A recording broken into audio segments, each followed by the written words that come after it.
Ayun, nakasetup na tayo. Ayan.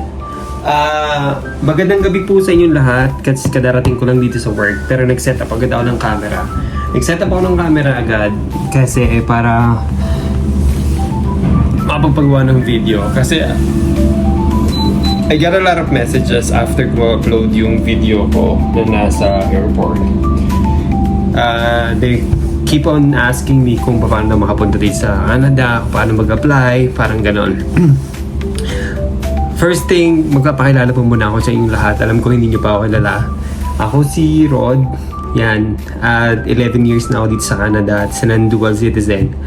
Ngayon, that doesn't mean na ang tagal ko na dito, doesn't mean na kaya ko nang magpasok dito sa Canada. Tutulungan ko lang kayo ng mga tips, how to fill out the forms, at yung mga bagay na gagawin, anong mga handa, anong mga documents. Yun lang ang kaya ko. Pero when it comes to looking for employer, ibang aspeto na po yun.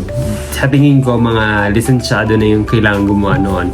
At uso mga scam ngayon, so be careful. Mag-ingat po tayong lahat. So, balikan ko lang yung sinasabi ko, no, na I'm not part of any agencies or any companies na nagre-recruit.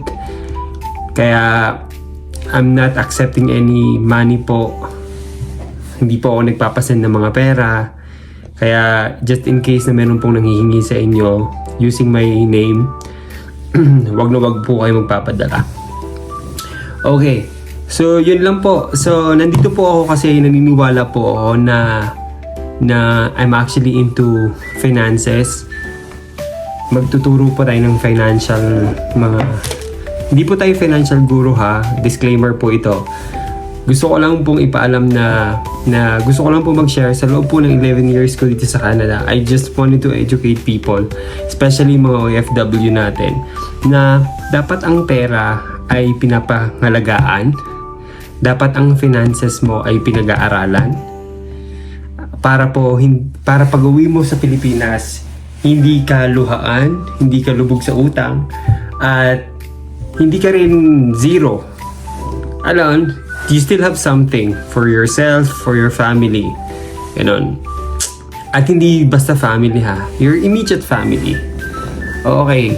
So, yun lang po. So, inuulit ko po, I'm not part of any agencies or companies na manghihingi sa inyo ng pera.